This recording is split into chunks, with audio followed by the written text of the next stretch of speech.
I'm Michael Krasny. I want to welcome you to another episode of Gray Matter with Michael Krasny, a weekly podcast of deep dive interviews with national and international authors, journalists, tech and business experts, artists, scientists, entertainers, and opinion shapers. And you can become a member of this podcast simply by going to graymatter.show, and that's gray with an E. We cover a wide range of intellectually engaging and timely topics distinguished by high-level content and technical excellence. In this episode of Gray Matter with Michael Krasny, I want to welcome back China scholar and Arthur Ross director of the Asia Society's U.S.-China Relations, Orville Schell, writer, scholar, activist, former dean of the UC Berkeley Graduate School of Journalism, and former Bolinas farmer and co-founder of Neiman Ranch and co-founder of the Pacific News Service. He's also the author of over 20 books on China, including The China Reader and Modern China, The Story of a Revolution, as well as a book on meat and a biography of former California Governor Jerry Brown. He recently published his first novel, My Old Home, a historical novel about a classical musician who returns to China and becomes obsessed with the revolution. Orville is a graduate of Harvard and the University of California, studied in China as well, and wrote about China for the Boston Globe, and was a correspondent for The New Yorker, The Atlantic Monthly, and The New Republic, as well as a co-producer for 60 Minutes, PBS, and WGBH in Boston. He's also a recipient of both a Peabody and an Emmy Award, and I just have touched on some of the bona fides. Good to be back with you. Welcome. Well, my pleasure. And congratulations on doing a novel, which at this stage of life bears some discussion. But let's first talk about China and what's very much in the center of the news, and that's, of course, tariffs, 10% on China, levied by the Trump administration. They've already retaliated on coal, on farm machinery, a number of other things. And the real questions in my mind, and by the way, they're also looking into the monopolization of Google, or at least doing an investigation of Google. So there's lots of things that seem to almost bode a little bit of a trade war. I don't know how much a trade war seems imminent in your judgment, but that's the first thing. The second thing to me is this going to reduce the problem with fentanyl, which supposedly was behind these? I'm not sure actually entirely what was behind this tariff with China, but that was at least put out front and center. And what's going to happen to U.S.-China relations? So it's sort of a three-part question. I'd like to get you to shed light. Let's begin for what I mentioned first, which is a trade war. Is that imminent? Well, I think, we are at a real inflection point in history where we've had many decades of engagement, which really began, but without that name, in 1972 when Richard Nixon and Henry Kissinger went to China, met with Zhou Enlai and Mao Zedong, and they forged a kind of a curious alliance, albeit against the then Soviet Union. But ever since then, we've had 9 presidential administrations supporting engagement, which suppose that slowly the U.S. and China we're kind of on convergent paths, albeit very different ideologies and systems, but we're becoming more congenial, more solvent with each other. That's ended. It's ended with Xi Jinping. And so you ask what's happening to U.S.-China relations. Well, the challenge now is we no longer have a kind of an operating system in the foreign policy community which views the countries as slowly coming together. Rather, it views them as coming apart, of China becoming more belligerent, more hostile in the South China Sea and Taiwan Straits, the Senkaku Islands with Japan, et cetera, India.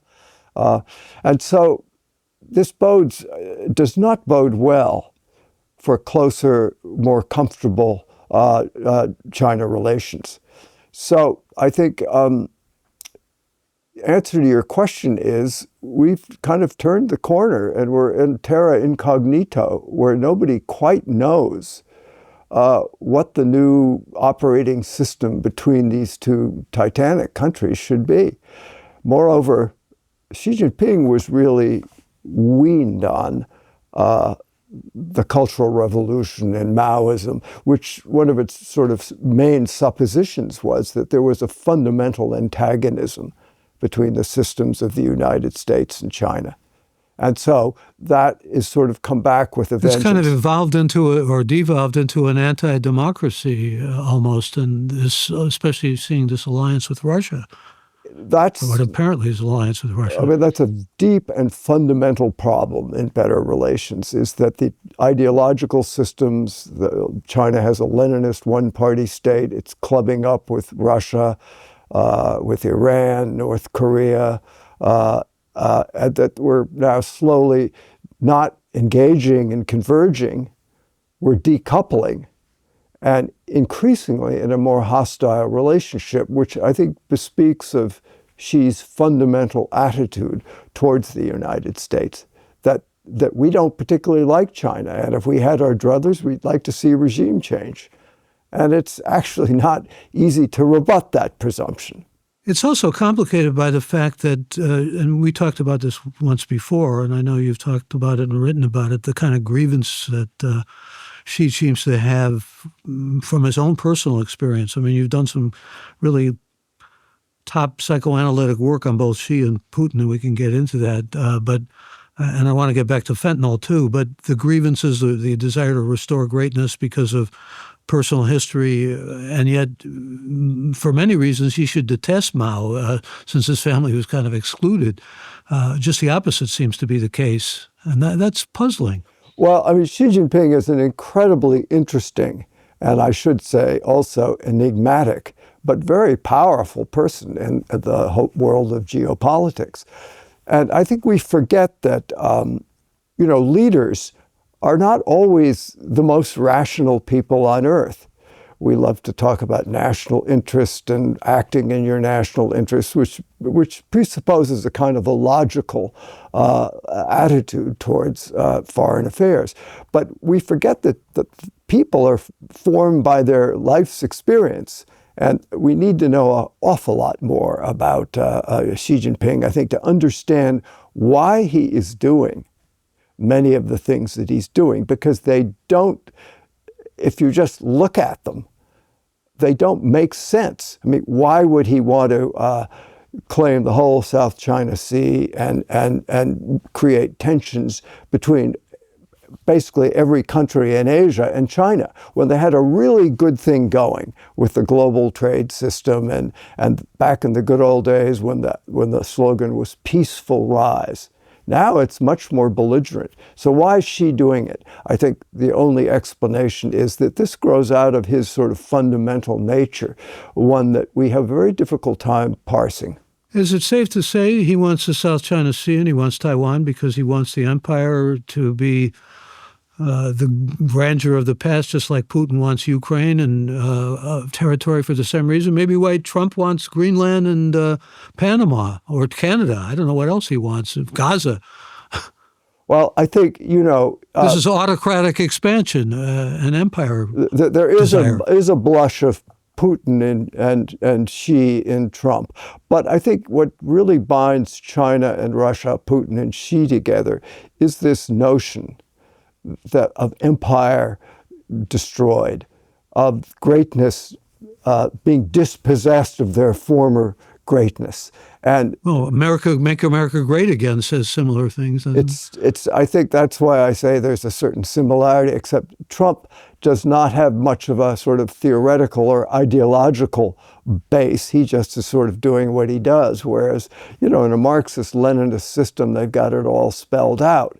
And we could go into that. But I think Xi Jinping did sort of really, his formative years were during a period of sort of high peak Mao, when the notion of China and the Soviet Union in an adversarial state with the West was very prominent. And that is very deep in Xi's bones now. And what he shares with Putin, I think, is a kind of a psychological syndrome of being disesteemed, disrespected, humiliated. In other words, it's a grievance culture. And it's a grievance culture that grows out of the notion that China was imperialized, colonialized, occupied, and Russia, in a certain sense, was too, by having its empire taken away from it. Well, wasn't it Putin who said the biggest catastrophe and tragedy of the 20th century was the breakup of the USSR? He did, and Xi Jinping said... Or words to that effect? Yes, I think he mourns the breakup, and his whole sort of impulse now is to try to restore as many pieces of that old empire as he can. And Xi Jinping said, the thing that China wants to avoid is a Gorbachev, who disassembled the Soviet Union. And he said, what happened in Russia? He said they gave up the party and nobody had the balls to keep the place together. And he basically said, we're not going there. Well, is it likely or even possible that Beijing is going to be brought in somehow to broker a peace as far as Ukraine is concerned with Russia? It's possible. The trouble is, I think China would come in a heartbeat if a peace was brokered and they could come in and help rebuild the Ukraine, because they desperately need a place to export their concrete, steel, copper, all of the resources which they now are finding they can't consume at home because of the collapse of the property market. But whether they'd actually be much use in brokering a peace, that's another question. I think they're too indelibly wed to Russia and Putin to do anything that might, annoy him. Are they going to do anything that will sort of reduce the fentanyl problem, which is now a burden for them? I mean, I think they are. That's one of the few areas where there's actually been some, motion in China that they have tried to, I think, help. But I think one also has to ask, they send the precursor agents to countries like Mexico, where they put it together and make fentanyl and ship it to America. Sure, they probably shouldn't do that, but one has to ask, it's the Americans who provide the market. And free markets are free markets. And if there's a demand, you make a supply. So it's a bit disingenuous, I think, for the United States to blame the whole thing on China, although certainly they play a role. And I think nations that respect and have peaceful relations don't want to hurt each other. But there's progress there. But that's one of the very few areas, I think, where we can say, yeah, we're talking to each other. Well, let's hope that talk will provide some action and reduction of fentanyl, but you're right about the market, I think. And also, Trump was able to pull Tik Tok from its retirement on January 19th after less than, about a day off, and all that flocking to Red Note needs to be noted. What do you foresee, vis-a-vis TikTok now? Well, I think, first of all, I personally don't really mourn the loss of TikTok because it's sort of like junk food. It's not critical to anybody's well-being. Yes, it's popular. Yes, a lot of younger people really love it. But I think a lot of younger people are making money off it too. They are. And China's done an excellent job in cultivating this very dynamic company. However, it is undeniable that the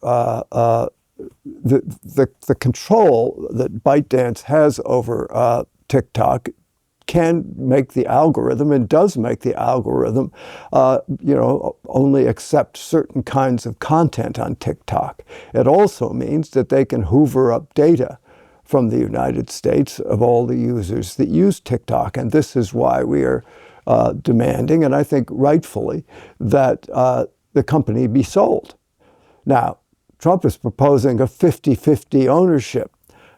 In my view, that's not good enough, because China then still has control, and you get in endless battles because it's 50-50 and who's actually able to run the place.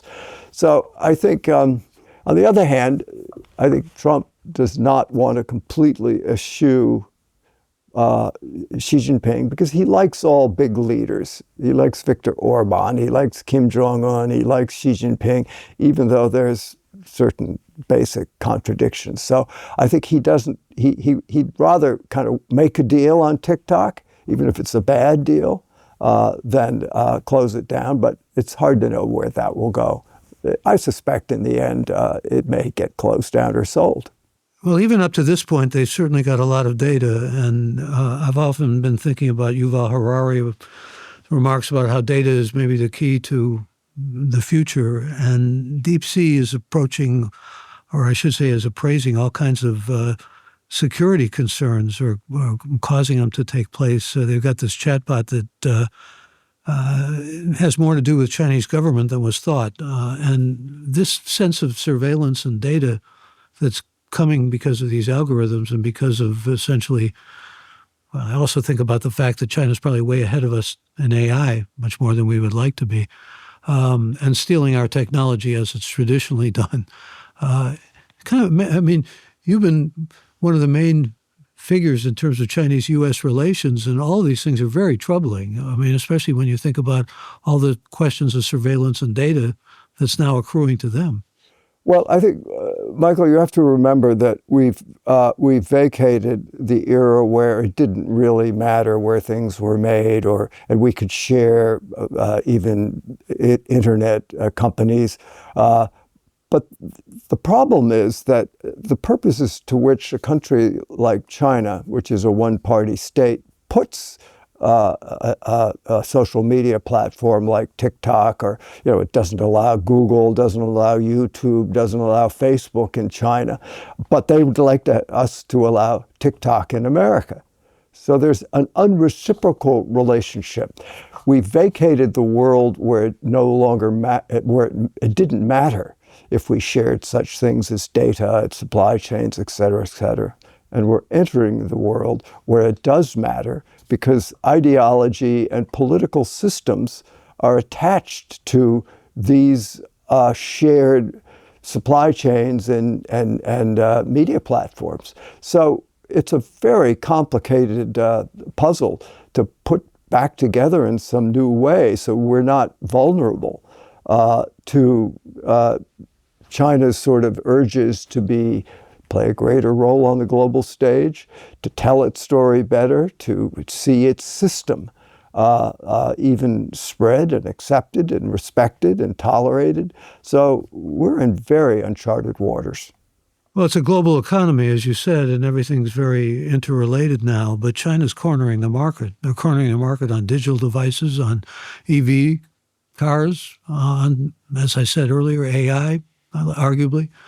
I mean, it makes those uncharted waters even more full of the kind of waves that the United States has to deal with daily. It's true. I mean, we truly are in a new world, and we do not have any. It's as if the compass had been turned off on a ship. We no longer have a true north in our foreign policy. And we are back in a world we thought we had vacated, where we thought politics didn't really matter much. Because as long as we were converging and there was a globalization process that was, remember the good old days when we thought open markets would bring about open societies? Well, Xi Jinping put a stake through the heart of that dream. And his dream is exactly the opposite. So we are reformulating into blocks that are hauntingly similar to the Cold War, except they're now not just political blocks, they're blocks that are fired with massive amounts of trade and industry. Still thinking about your metaphor of the stake through the heart because it makes me think of vampires, of course. But we're getting some good questions. I want to go to them apropos of what we're talking about here. Here's Bill Plummer from Columbia, South Carolina, who wants to know, could manufacturing for things like iPhones be effectively moved to countries outside of China? Well, the paradox of iPhones are that most of them are made in Henan province, in Zhengzhou, but they are not made by an American company, namely Apple. They are designed by Apple. They're made by a Taiwan company, Foxconn.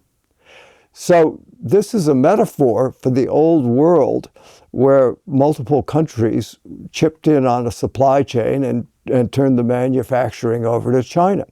But this is all becoming unglued because China would like to see Xiaomi and Huawei's cell phones triumph over Apple. So they're not so keen to be seeing Chinese buying Apple phones. And we're not so keen to have our supply chains in a country with which we could be at conflict. So all of these old sort of insouciant, composite alliances between different countries that do manufacturing in China are now really being scrutinized with a new skepticism.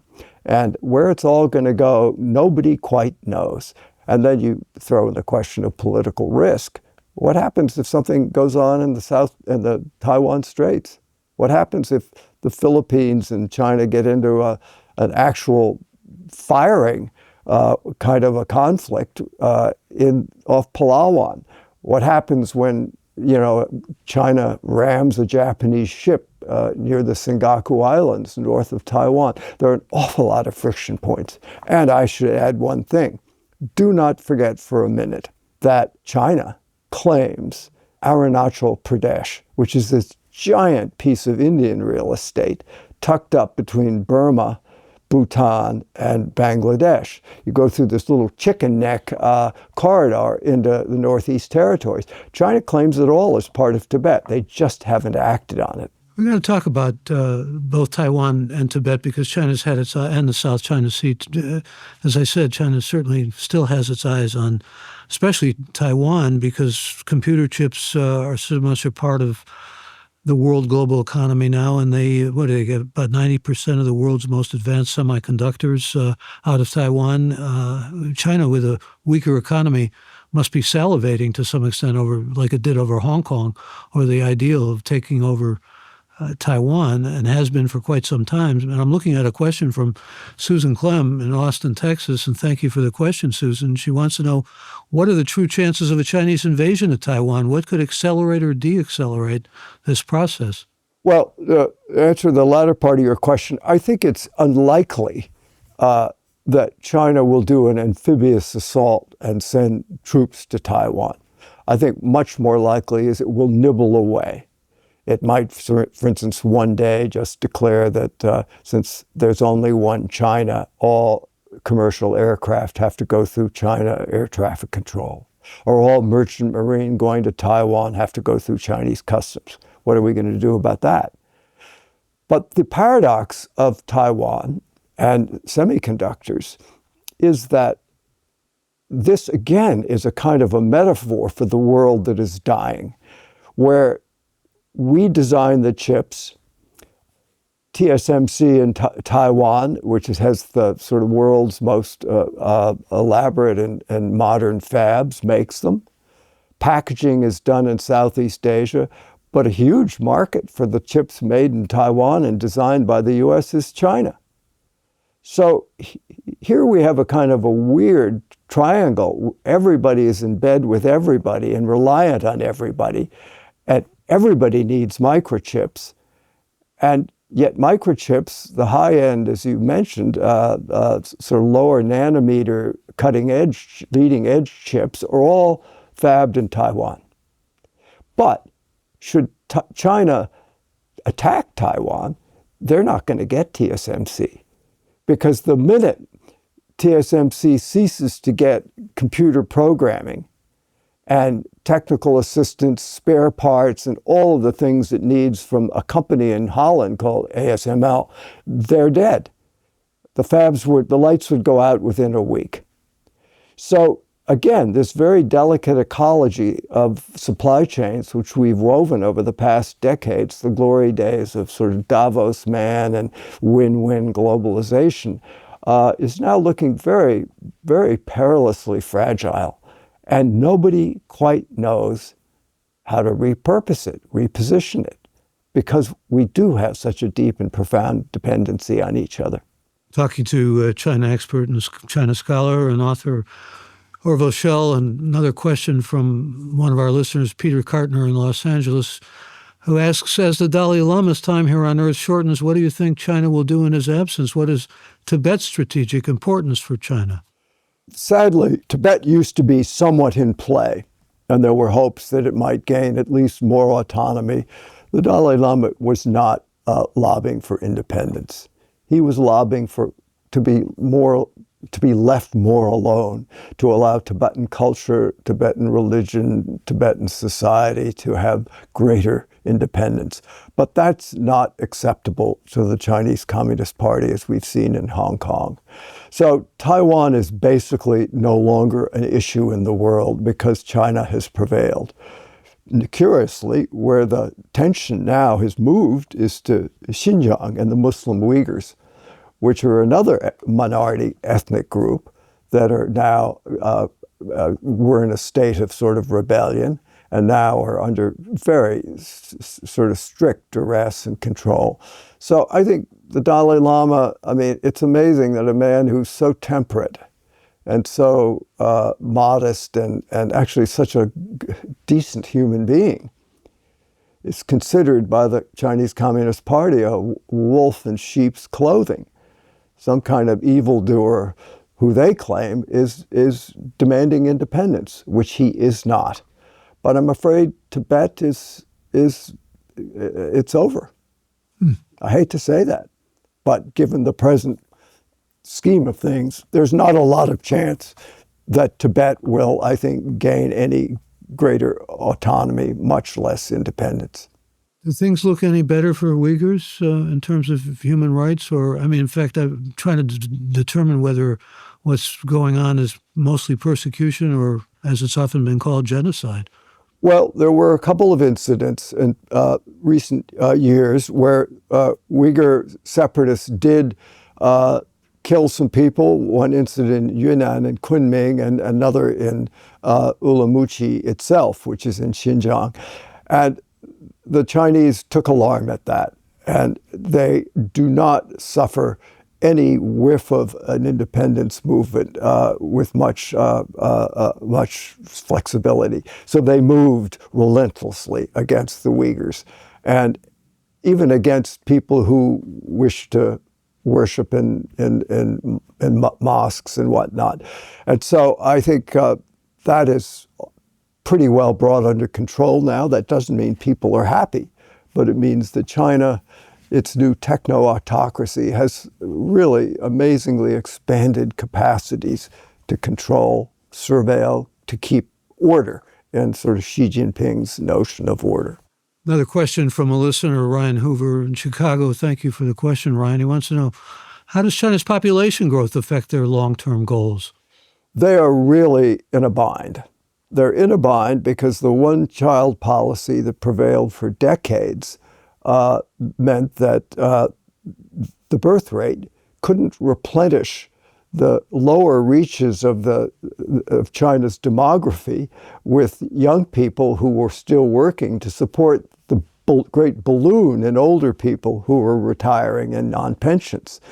Moreover, China, unlike the United States, and this is interesting because Trump is against immigrants, has never had immigrants. And that's the way the United States has irrigated the lower reaches of its society with younger people and people who work hard and willing to work. China doesn't have that. So they have a democratic time bomb that's ticking away with no demonstrable solution at hand. And I don't think anytime soon they're going to allow greater immigration because they're very distrustful of foreign contagion coming in if they open their doors. They've perhaps availed themselves to some degree of North Korean labor, haven't they? They have, but that's a very small proposition. They've had Korean companies that are state-run come in and set up restaurants and dance halls and a few other businesses and sent some laborers in, as they have soldiers to the Ukraine. But it's given China's 1.3 billion people, it's a pittance. Is it also a pittance in terms of what they've been able to derive from the relationships they've formed with African nations? I mean, Lindsey Graham just came out with a statement about all this soft power is going from China into Africa. It's not only soft power, it's also a lot of industrial resource acquisition and so forth. So I want to talk about that as well. But in other words, are they getting, like Israel's getting labor from other countries? China must be too. Well, China is not so much getting labor from other countries in China. It is sending its laborers out from China to other countries to do big ticket construction projects, which they are funding. But mostly they are funding these projects as part of the Belt and Road Initiative as loans, not as just giveaways.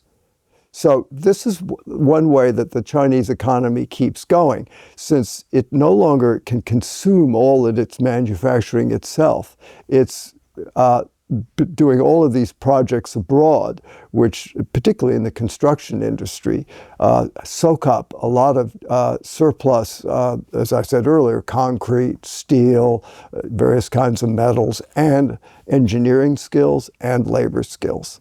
So they're sort of exporting the underconsumption at home abroad, and countries are grateful to get it. Because by and large, I think here the U.S. has really failed. We simply aren't there. And we don't have the scale of government mandated programs to compete with China. Now, do the Africans and the Southeast Asians and the Latin Americans love China? Well, that's another question. And there have been some train wrecks, Sri Lanka, a few other places, where these giant projects have come a cropper and left the countries deeply beholden to China and unable to pay. Venezuela, Cuba. So it's not black and white. They're forming better relations, though, with some of our allies, aren't they now, because of Trump, really? I mean, Trump is a kind of a complete wild card that has thrown things sort of into a very different angle of repose. I think Europe was very skeptical of China before Trump came in because they recognize that, for instance, EVs, electric vehicles, and battery technologies, and solar panels. I mean, China's rare earths. China has really cornered these markets. And they're so far ahead in batteries, it's unbelievable how far ahead they are. It is. And in a different world, a world of engagement, we should be welcoming them to set up companies in the United States and elsewhere, and we would share that new technology. But the problem is that China uses these dependencies punitively when it wants to. And if you're going to have a conflict or you're going to have some contentious relationship, it does not behoove a country like Germany or the United States to be dependent on China in battery technology or EVs or solar panels. And that's why the world is in such a parlous and unbalanced state, is that there's so many dependencies and we don't know how to resolve them. China's policy is the following: create as many dependencies on China abroad as possible. At home, end as many dependencies that China might have on countries abroad like the United States. So it's a kind of an unequal campaign to create dependency on China, but to relieve China of dependencies on other countries in Europe, or the United States, or India, or anywhere. Well, as long as we're talking about dependencies, I'm wondering what your thoughts are about some of the accusations that have been made against leading politicians and their connections to China. And I want to include Elon Musk in this, who was elected to no office at all, but now has extraordinary power to the degree that people are amusingly and not so amusingly calling him President Musk. Wonder how that affects Donald Trump. Trump has been accused of benefiting, or his family benefiting, from investments in China. Biden was accused, largely by Trump, in fact, of having connections in China, the Biden family and so forth. Musk accused of making billions off of his connections to China. I mean, just from your perspective, which is one that has a great deal of, certainly my respect and respect of many, who's benefiting the most from these connections and investments as politicians? Here's the way the system has worked, that foreign companies, whether it's Elon Musk building Tesla plants in China, or Hollywood studios building facilities there, or Volkswagen building a giant network and selling cars in China, initially they've done very well. For instance, Germany is highly dependent in the automotive industry, which is its biggest industry, on what it sells in China. But that's coming to an end.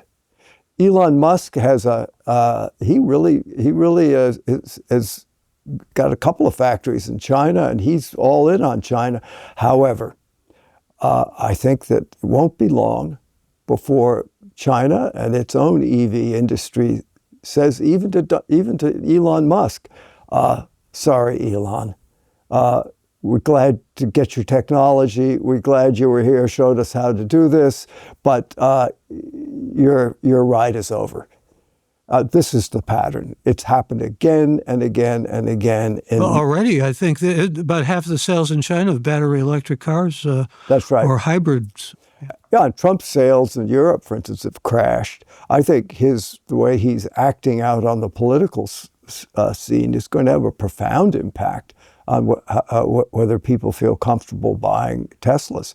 But never mind, from the perspective of China, sure, they'll use Elon for the next year or two because they can get something out of him. But I think it's plain as the nose on your face that with the resurgence and the dynamism of China's own EV markets, they don't want Elon Musk in China.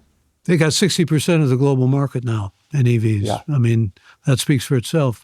But Musk seems to feel, that he can continue to exploit or work things to his advantage in the Chinese market. I'm not sure how that even equates in his mind. So did Volkswagen. So did BASF. You can't read his mind, obviously. But. No, you can't. So did General Motors. They all had dreams, and they all did quite well in China for a while. And so did Apple. But I can say with almost certainty, Apple's days in China are on the wane, and so are Elon Musk's. Well, there aren't that many things you can say with certainty these days, though.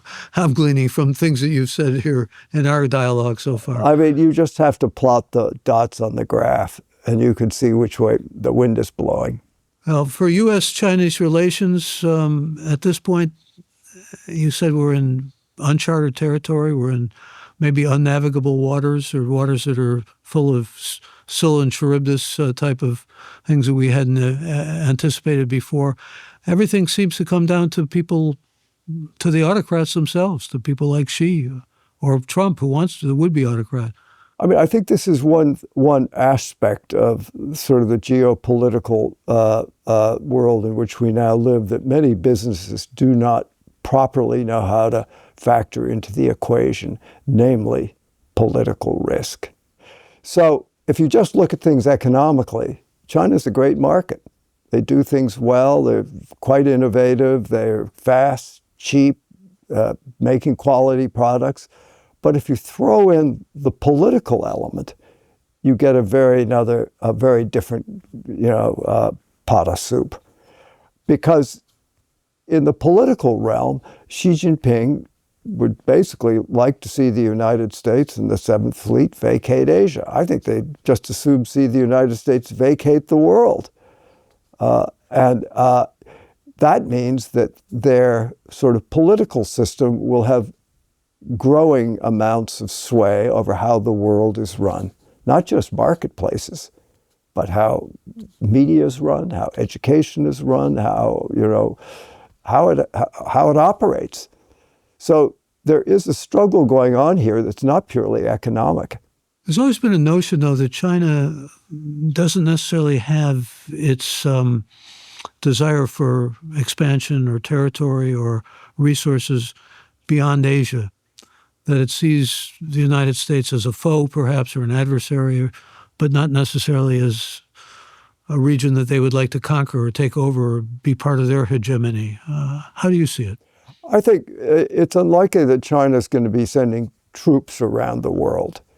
But what they are doing is sort of economically gaining much greater influence to the point in some countries of domination. I mean, we see what they've done at the Panama Canal, for instance, not in the running of the canal, but on both ends controlling the ports.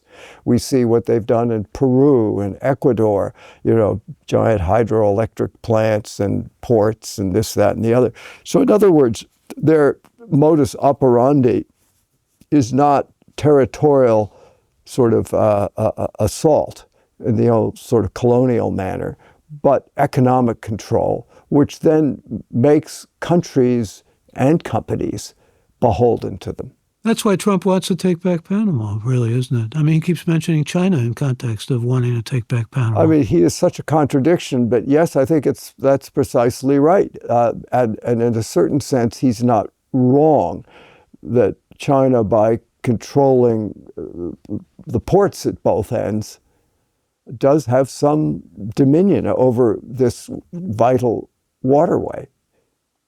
So one can understand, but again, all of this happened in the good old days where nobody cared whether China was investing around the world. The idea was investment built togetherness, built closeness.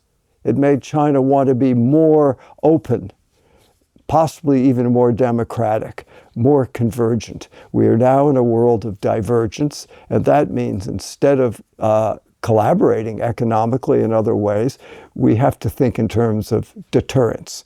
And this we're loath to do because we don't quite know how to disassemble and reorganize the world which we built during the heyday of globalization. Deterrence often translates into more of a kind of neo-Cold War, doesn't it? It does. But here, I think, we all do have to be realistic and ask ourselves, all right, is there a threat? And I think when you look at China, and I've spent my whole life trying to build better relations with China, but I would have to say there are some serious threats in the Taiwan Straits, in the South China Sea, in India, towards Japan. Those would be the major areas that I would initially be most concerned about. There's been a lot of talk recently, in fact, about serious friction between China and Japan. I mean, it goes back.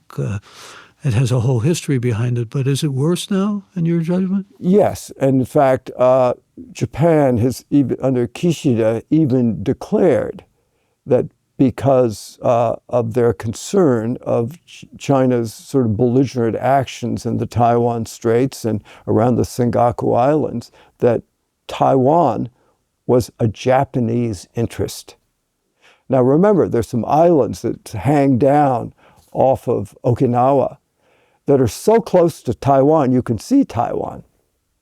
Miyako and Yonaguni Island, they're small islands. So Japan is very close to some very volatile, contested territory.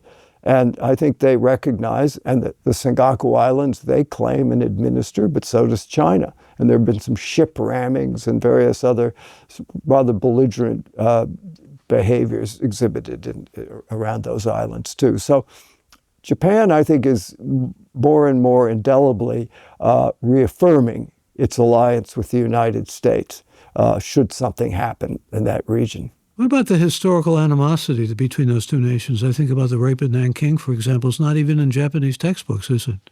I mean, still, ironically, both Korea and China have a deep reservoir of animosity towards Japan, even though Japan was the first country to come in and help China during the 70s with overseas development aid. And even though the United States has forgiven Japan, and many other countries have, but China does bear its grudges for a long, long time. And it actually serves their purpose too, because it helps fuel nationalist sentiment, which is sort of overrides some of the other grievances that Chinese may feel about the economy, about authoritarian rule, about the one-child policy, on and on and on. So China does know how to use some of these old historical grievances. It's very much a victim culture.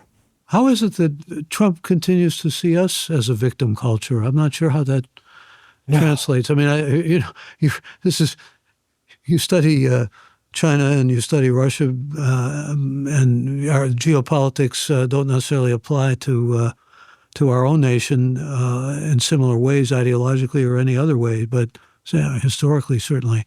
But I'm trying to figure out why he seems to have the same kind of feeling of grievance that you attribute to people like Putin and Xi.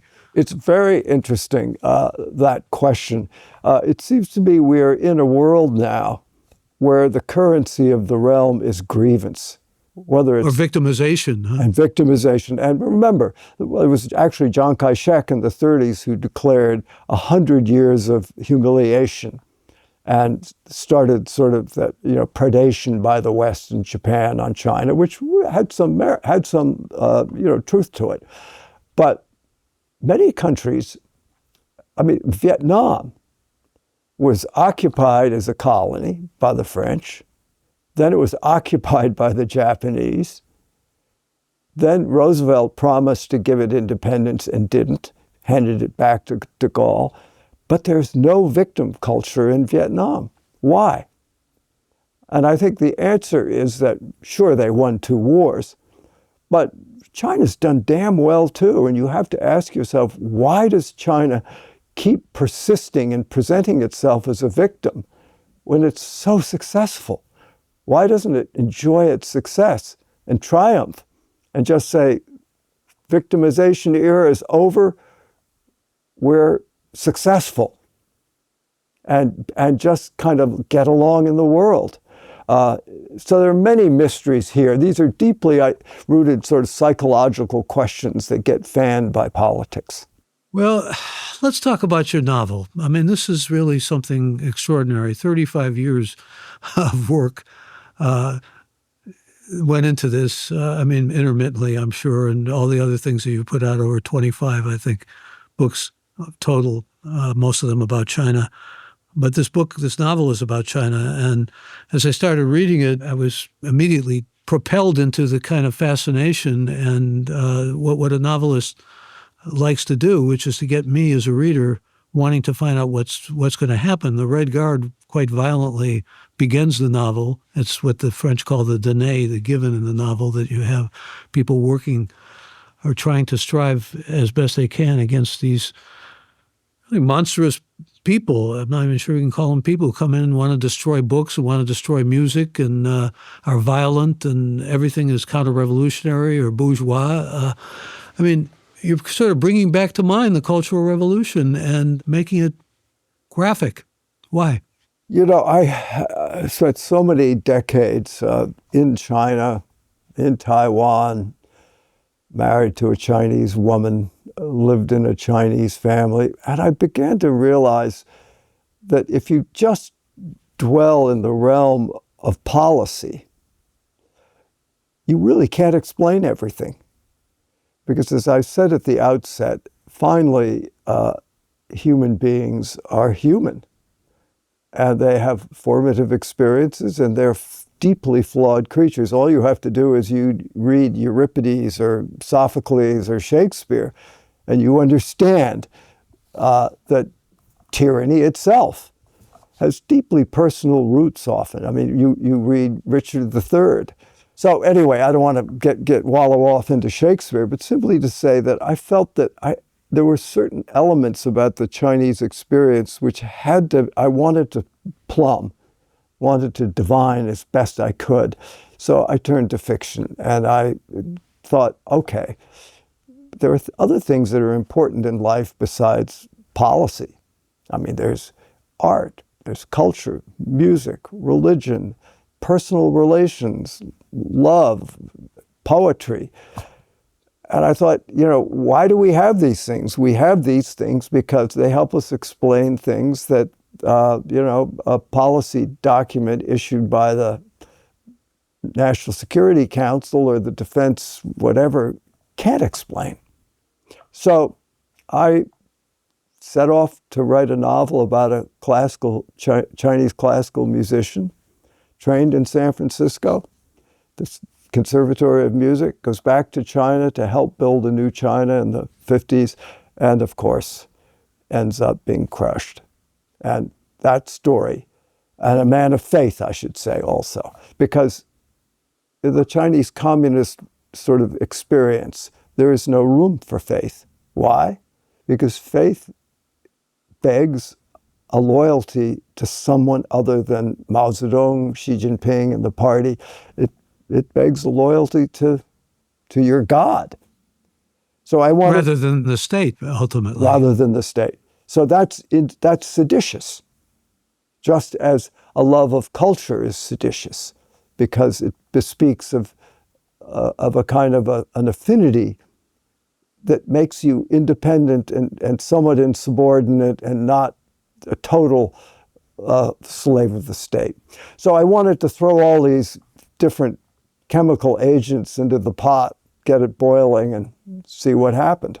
Well, it's boiling. It's not a pot boiler, but the pot definitely boils, and it certainly engaged me. And you engage us in a way that makes us care about these characters. So let's talk a bit about the prototypes for Little Lee and his father, and for that matter, his love interest, romantic interest. I mean, these are people, father and son particularly, who are just enormously drawn to music, to Western music, which is part of what puts them at odds with the Cultural Revolution and Maoism. And yet, like you said before, they're human, they're people. You want to care about them, and you do. Mm-hmm.